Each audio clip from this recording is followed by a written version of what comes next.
Bonjour, dans cette vidéo nous allons voir une partie de Paul Morphy où avec les Blancs, il était opposé à son oncle, qui était à l'époque le meilleur joueur, à l'époque on considérait qu'il était le meilleur joueur de la Nouvelle-Orléans, et Morphy à l'époque n'était âgé que de 12 ans, hein, donc il était très très jeune, il avait appris à jouer, enfin il avait commencé à jouer vers 10 ans, et là, donc déjà à 12 ans, il va réussir à battre son oncle, qui était donc le meilleur joueur de Nouvelle-Orléans, et fait incroyable, Morphy joue à l'aveugle, c'est-à-dire sans voir l'échiquier. Et vous allez voir que la partie est très très jolie et qu'elle montre déjà quel niveau il avait déjà atteint. Alors donc, comme je vous le disais, il a les blancs. Alors il joue E4, son oncle E5, KF 3, KC6, Fou C4, partie italienne, Fou C5, et là C3, hein, qui est donc un coup intéressant qui à l'époque était beaucoup joué parce que les Noirs n'avaient pas encore trouvé les défenses adéquates pour résister à à cette constitution la rapide du duo central. Alors cavalier F6 c'est le bon coup. D4, on prend D4 hein, avec l'idée de gagner du temps si c'est prend par fou B4. Hein. L'idée c'est Morphy va jouer petit roc hein, dans cette position. Mais si prise, on a le temps de jouer fou B4, ce qui nous permet soit de gagner le pion en E4, soit aussi de casser le centre par D5, suivant les variantes. Hein. Bon, je vais pas rentrer, c'est assez complexe. Et alors là, Morphy, donc Paul Morphy, joue petit roc. Et là, le coup critique, évidemment, bon, on évite de prendre généralement C3, ce qui donne un petit peu du développement. Bon, on peut prendre un E4. Hein, ce qu'il faut arriver, c'est à jouer D5 dans ces systèmes assez rapidement. Hein. Donc, on peut jouer cavalier prend E4. Hein, avec l'idée, si tour E1, D5. Hein. Mais si C prend D4, l'idée des blancs, c'est que si on recule le fou, ils vont pouvoir pousser le pion en D5 ici et prendre un bon avantage et chasser ce cavalier et le mettre dans une mauvaise posture. Donc c'est pour ça qu'ici généralement on conseille D5 contre-attaque. Hein. Donc ce genre de position, voilà, maintenant est considéré comme largement jouable pour les noirs et même bon, vous voyez que ils ont un petit pion de plus, ils sont pas si mal. Hein. Les noirs, ils ont peut-être même des chances de gain. Donc l'oncle, bah, évidemment à l'époque, hein, c'est une partie qui date du 19e siècle, du milieu du 19e siècle. Donc à l'époque, la théorie était pas du tout. Donc c'était pas très. Il fallait être sûr de soi pour ouvrir comme ça, pour jouer KE prend 4. Donc il a préféré jouer D6. Et maintenant, le problème, c'est qu'après C prend D4, les noirs n'ont pas de compensation contre ce duo central. Alors C prend D4, Fou B6. Alors là, Morphy décide de jouer H3. Alors, il est peut-être encore possible de prendre en E4, de faire cavalier prend E4, mais il a préféré jouer H6. Bon, un petit coup sûrement faible. Et là, cavalier C3. Petit roc et fou E3.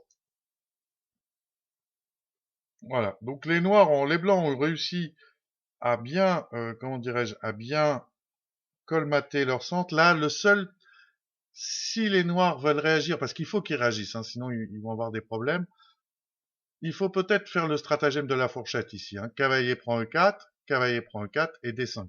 Hein, toujours ce thème très important pour voir casser le centre blanc. Mais là, il sort une pièce, tour E8, et là, Morphy passe tout de suite à l'attaque. Alors, il aurait pu jouer fou D3 hein, pour défendre le pion E4. Maintenant que le pion D4 est comme ça bien défendu deux fois par le fou et le cavalier, et comme ça, il renforçait son centre et il évitait donc ce fameux stratagème de la fourchette. Hein. Mais il a joué plus actif, il a joué D5.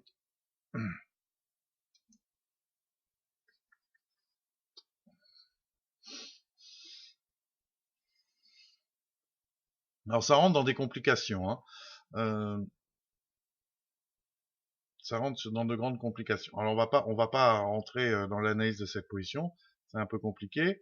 Il a fait fou prend E3 et évidemment Morphy pour compliquer a fait pion prend C6, hein, ce qui lui permet d'une part bon d'avancer un pion Ici, bon, il regagne un temps sur le fou qu'il va falloir reculer, et surtout, il ouvre cette diagonale. Hein, on va voir que c'est quand même très important. Donc, il rouvre la diagonale de son fou C4. D prend C6, donc fou B6. Et là, très joli coup. Et là, on voit que déjà, âgé de 12 ans, Morphy a le sens du dynamisme. Hein, là, on voit que les blancs, ici, les blancs ont un avantage de développement. Hein, ils ont sorti leurs 3 pièces mineures. Et donc, contre 2 seulement des noirs. Et ça veut dire que, et en plus, bon, le fou est bien placé ici, il y a une petite faiblesse en F7. Et donc, ça veut dire que les ouvertures de ligne sont favorables aux blancs. Hein, donc, E5. Et E5, il utilise un petit peu la surcharge de la tour E8, hein, qui pourra pas, en cas de pion prend, elle pourra pas participer à la lutte pour le pion E5. Donc, et ça permettra au cavalier d'avancer. Hein. Alors, D prend E5. Alors là, Morphy continue son attaque. Hein. Il aurait pu jouer plus simple. Hein. Mais là, lui, il a joué Dame B3. Mais rien ne l'empêchait de jouer Dame prend D8, Tour prend D8 et Cavalier prend E5 avec attaque de F7. Et on va voir qu'il y a une autre idée cachée. Hein.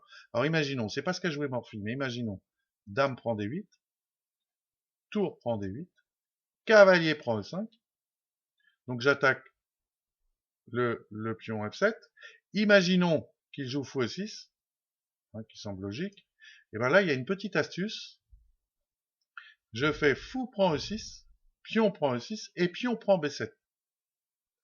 Avec l'idée, si tour B8, cavalier C6, fourchette. Voilà, je vous montre. Hein. Fou prend E6, pion prend E6, pion prend B7, tour B8, cavalier C6. Voilà, c'était une jolie petite ruse, mais Morphy joue Dame B3. Alors là, il aurait pu jouer fou E6, c'était peut-être plus tentant. Bon, il a joué tour E7. Alors tour E7, ça va rentrer dans de très très grandes complications. Tour E7. Et là, Morphy continue. Vous voyez, il passe à l'attaque déjà. Hein, il est âgé que 12 ans. Je vous dis, en plus, cette partie se joue à l'aveugle. Mais il veut absolument ouvrir les lignes parce qu'il sait que ses tours sont plus actives. En plus, il a ce petit pion qui est prêt à tout moment pour désorganiser le développement des noirs. Hein, donc ce petit coup de pion, évidemment, ce pion ne va pas aller loin, mais à chaque fois, il désorganise les noirs. Hein, parce que, bon, alors il laisse pas le temps. Il attaque fou prend F7, clouage, tour prend F7 et cavalier prend E5.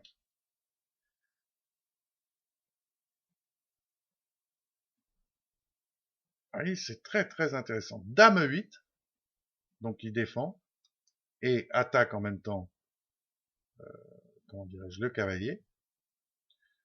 Et peut-être après avec des idées comme fou E6. Alors là, Morphy, hop, par ce petit coup, enlève la possibilité fou E6. Fou prend B7 et tour E1.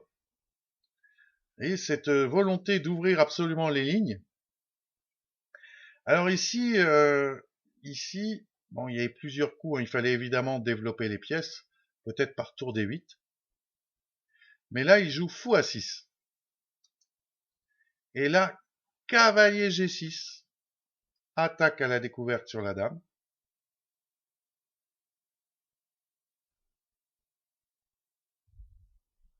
Là, c'est super. Là, c'est un moment très intéressant de la partie. Il va perdre très vite l'oncle. Hein. Il va jouer dame D8. Et après tour E7, il va abandonner. Hein, parce que là, je menace échec et mat. Et on voit pas trop comment éviter. Hein. Je menace dame prend G7, échec et mat. Alors ici, il y avait, juste comme ça, j'ai regardé un petit peu avec la machine. Et c'est vrai qu'il y a quand même ce vis-à-vis ici. Il y a la tour ici. Donc il y a fou.f2 qui est intéressant. Hein. Fou.f2 avec l'idée, si la tour prend, bon ben je vais pouvoir reprendre ici la tour. Et si le roi là sort, et ben il se met quand même sur une... Alors c'est intéressant. Et en plus ça ouvre la colonne B. Vous regardez. Fou.f2, échec. Roi prend, bon presque forcé, hein, sinon je vais prendre ici. Hein. Roi prend, bon. Et là tour B8. Et c'est de la magie. C'est de la magie, c'est extraordinaire. Et s'il prend la dame, sur échec, je fais un contre-échec. Ce qui me permet d'avoir le temps de regagner la dame. Tour 8, cavalier prend 8, contre-échec. Ça aurait été extraordinaire. Sauf que Morphy n'aurait pas gagné la partie.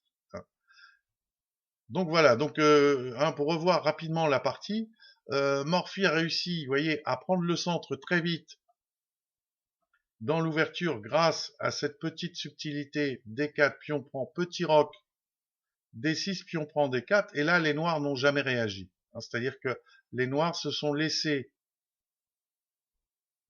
dominer par ce duo central ici, et voilà, il est passé à l'attaque, prise, prise, tac, et le joli E5 de Morphy, qui, à mon avis, là, passe, il a voulu trop compliquer, il fallait très certainement échanger les dames, et avec l'idée cavalier E5, comme je vous disais tout à l'heure. Donc, il a trop voulu en faire, à mon avis. Il a attaqué ici, tour E7, qui pouvait tenir encore. Et là, Morphy fait un joli coup quand même, un joli coup d'attaque, même si c'est pas très correct, c'est très joli. Fou prend F7 parce que c'est pas très correct quand on analyse, mais quand on joue la partie, c'est très dur.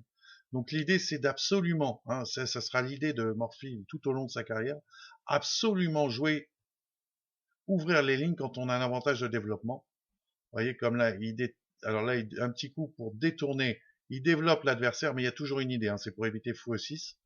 Donc pion prend, il détourne le fou, et tour 1. Vous voyez, toujours ces idées-là. Et donc, et maintenant, la menace, ce que n'a pas vu son adversaire, c'est cavalier G6 à la découverte et tour E7. Dame D8 et tour E7. Et là, voilà, donc une très jolie partie de Paul Morphy joué à 12 ans contre le meilleur joueur de la Nouvelle-Orléans qui était son oncle, et je vous le rappelle, à l'aveugle, donc sans voir l'échiquier. À bientôt dans une prochaine vidéo.